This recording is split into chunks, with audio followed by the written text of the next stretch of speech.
Hi, I'm Richard with SellHopper, verified Amazon advertising consultant. And in this video, I want to show you two things that I think are going to be game changers if you are having trouble ranking organically and if you are having trouble with advertising in an expensive category. So over the past few weeks, I've been having issues with a product or a couple of products, getting them ranked organically, and I have been scouring the internet for new ideas about how to fix an organic ranking issue because this product has been struggling for months.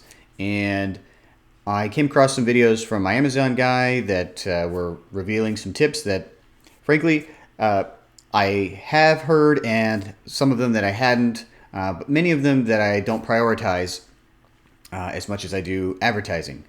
And I implemented a number of those changes, and I have basically identified the two that I think are the most useful.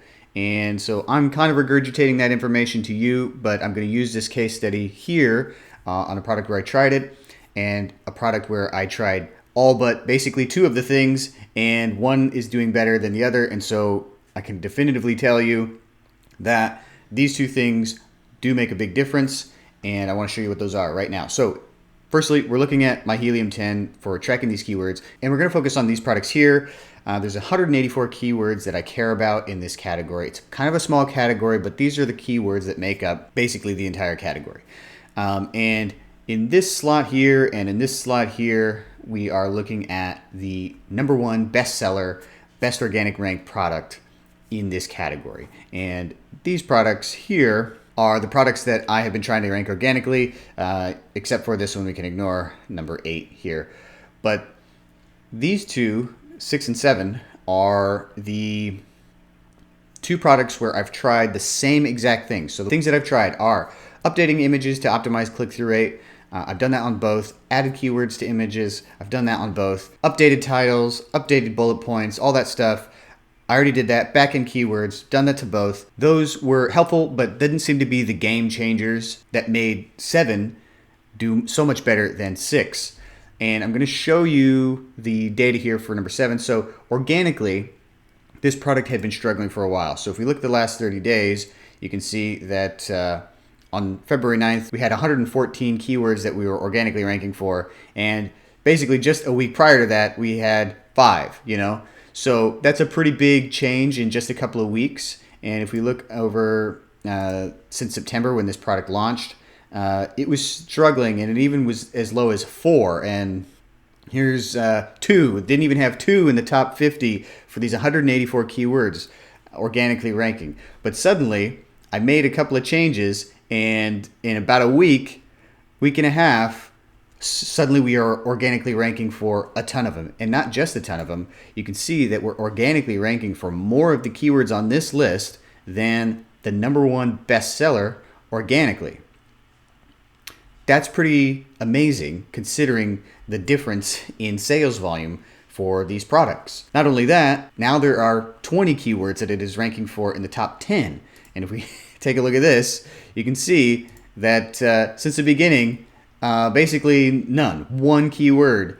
And then all of a sudden, it jumps to 20. And we're still going, obviously, but this is such good information that I wanted to share it with you as quickly as I could. So we're basically a week into this working. And if we look at this other product, the difference between these products is purely price point. One is a more expensive version than the other version simply because it's got more premium parts.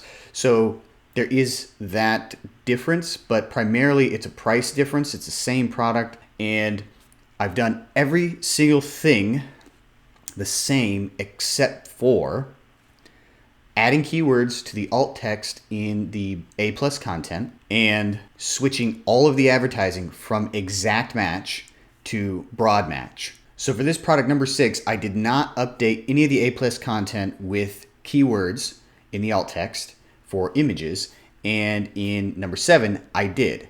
I also, in number 7, paused. I turned off all of the exact match advertising. In this category, exact match clicks at the top of the page are like $15 a click, okay? It's really, really expensive. And if you don't have any organic volume going, you have to pay for it all. And if you want to get any clicks, at the top of the page is 15 bucks, you know? So that's a huge problem. It costs a ton of money to try to get any momentum. And I was just having so many issues getting this product moving, trying to do it the old fashioned way. And I decided to just kill them and switch everything to broad. And that seemed to help. It's less expensive and you're getting a lot more impressions and obviously cheaper clicks, but a lot more clicks as well. So those are the two things that I changed between the two variations here that seem to have made the difference. So what does that look like? Well, if we use an example here, this is not the product that data is from, but this is an example here of where that alt text is in your A+ content. This is Boppy. They're a big baby brand. They have like the #1 best-selling nursing pillow by a huge margin.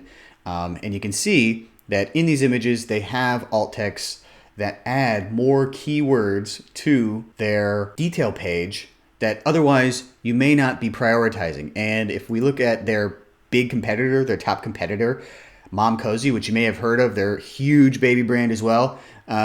You can see that in their alt text, they just have one keyword, nursing pillow. And that's great, but you get 100 characters for all of these images that you should be cramming full of search terms. And that's basically what I did with these products is in the A+ content for this one, I jammed it full of every single keyword that had high search volume or was kind of niche for customers. And in the other one, I didn't. Purely out of laziness. I just didn't have the time to also do the A+ content for the other one. So I just did the one and kind of let it go. And you can see that that clearly is having an impact on the number of keywords that this product is ranking for. It's ranking for more on the first page than the best selling product in this category for these 184 keywords that we're tracking. And I've been tracking these for 5 years. I know this category really well. So I'm telling you that has a huge impact because so many people aren't doing it. And you've got all this real estate on your detail page to add keywords because just Amazon can read that. You know, people can't read that. I'm using a plugin to look at it on these detail pages. And so it's purely SEO. And I've never been a big preacher of SEO. Obviously, it's important and you want to get your keywords in there. But I have been changed. I can see now that this is crucial to be doing this because so many people aren't. It's a huge competitive advantage to be doing it. The next thing is, especially in categories where you have enormously expensive clicks. Supplements is an example. High ticket products are an example. You're talking about massive cost per click at the top of the page. This category, again, it's kind of high ticket. Humongous cost per click at the top of the page. And that's because everybody has been going to exact match keywords and basically just hammering down on the bid, doing maximum bids, just going crazy bidding on exact match keywords as a strategy. And people have started doing that. It's been that way now for a couple of years, just really pushing up the cost of advertising. And I decided to stop doing that, and it worked. This product is now selling so much better on these keywords in the last couple of weeks because of these two distinct changes for this product that isn't ranking nearly as much. Again, I did not change its advertising at all. It's still doing the exact match advertising, and you can see the results right there. Those are the two things that I think were the most crucial to the success of the variations. Obviously, they're slightly different from a customer's perspective in that one is a more premium model and the other is not because it has an extra piece. But given other SEO changes that I made, you would expect to see the organic rankings increase for the other product, and that really just has not been the case. If we look at the last 30 days or even the lifetime here, you can see that actually the SEO that I did hasn't helped much at all. The keyword rankings have been getting lower on this product. And the only difference in SEO between this one and this one is that I did not add SEO to the A+ content. So highly recommended you do that. How you do that is really easy. You just go into your A+ content, you edit, and when you come over to an image, you can see you have the little edit button, and you go in there and you just jam it full of keywords. Try to max it out. Don't use commas. Don't use special characters. It just takes up space. You don't need it. But fill these areas with keywords. As far as the advertising goes, here's how to set up the broad match campaign. Pick the keyword that is the most descriptive of your product and has high search volume, and you use those as broad match. But you cannot bid low on those keywords. You have to bid aggressively on these. You can't just put a dollar bid and expect it to work. It probably won't. What you need to do is choose broad match and put your bid somewhere in a more aggressive position relative to the suggested bids. You will burn through some ad spend. You're just going to have to accept that. It depends on what kind of budget you can handle and sort of your pain tolerance for losing spend, but you will quickly start getting data and clicks, and you can use your negative targeting to optimize that better. And you want to pay attention to the placement. Obviously, you want to make those placement adjustments if a placement isn't working, especially with broad match, because you have a tendency to just rip through ad spend, right? So be careful about placements, optimize those fairly quickly. Watch your search terms, have some metrics around how you want to optimize those. You want to be using your negative targeting in this campaign type, but you need to be bidding aggressively. You don't want to add too many keywords. That is a sticking point for this strategy. 1 to 5 tops in that campaign.